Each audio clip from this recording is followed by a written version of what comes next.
Hi there, I'm James Dapperchi, and this is Coffee and a Case Note.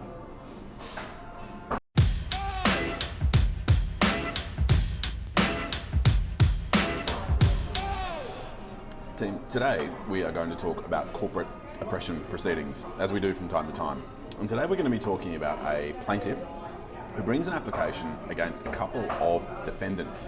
And what that plaintiff is seeking, in essence, is either an order for a share buyout or an order that the relevant companies be wound up. So let me sketch out some of the relevant circumstances for you. We have an arrangement whereby there are a number of companies incorporated. 3, let's say, for the purpose of our discussion. And what these companies have done is Company 1 and Company 2 have purchased bits of land for the purpose of developing that land. And Company 3 has entered into a deal to purchase some land for development, but at the time of the hearing of this dispute, that deal has not yet gone through. In essence, the arrangement between the plaintiff and the two defendants is let's incorporate some companies, let's develop some land. Let's get into the structure just a little bit while we are here.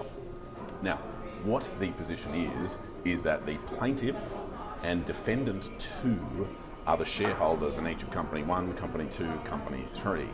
Defendant 1, who is the spouse of Defendant 2, essentially says, look, Defendant 2 is just a figurehead, and me, Defendant 1, is the person really in here doing the work, doing the operative stuff day to day. And so really this is an arrangement between plaintiff and Defendant 1, is what Defendant 1 says. Defendant 2, Defendant 1's spouse, doesn't take part much in the proceedings, and with great respect to the extent that Defendant 1 refers to them, Defendant 2 as a figurehead, it seems like there may be some truth to that, or that is an available inference from the judgment, if I can put it that way. And so the nature of the arrangement bubbles along. And what happens is over time, the plaintiff is contributing more and more money to each of the relevant developments in what I'll loosely call a group, Company 1, Company 2, Company 3, over time, and the defendants themselves are contributing vastly less, although still contributing a significant amount, certainly not 50-50. Now, interestingly, each of the sets of parties has a different view on what the agreement or the arrangement between themselves is.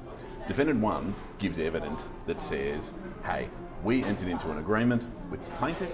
The nature of that agreement was that on arguably uncommercial terms, the plaintiff was going to pay more than 50-50, was going to make these extra contributions in relation to these developments, and there were some other payments that were going to be made as well. Now, in short, the court does not accept that evidence. Defendant 2 themselves does not give any evidence, and so the court draws an inference from that any evidence they might have given would not have assisted Defendant 1 in making their argument. Interestingly, the plaintiff says, hey, there was this agreement for 50-50 contributions with expenses and profits shared between everyone on a 50-50 basis. And the court also finds that that agreement is not made out on the evidence. And so we've got this position where no one's been able to prove what they say the agreement is.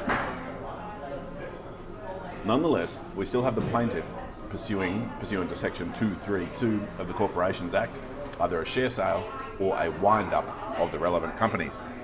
Now, what the plaintiff says is, hey, look, this stuff is oppressive. We've got the failure to contribute 50-50. We've got the breach of what I say is this agreement. And we've got the Defendant 1 who has caused the ceasing of construction at one of our sites and has stopped this finance application being made. All this stuff is oppressive, and so we should be getting a buyout or a share sale. Now, what the court actually says is, well, you haven't proved the agreement, so a breach of the alleged agreement, that's not oppressive.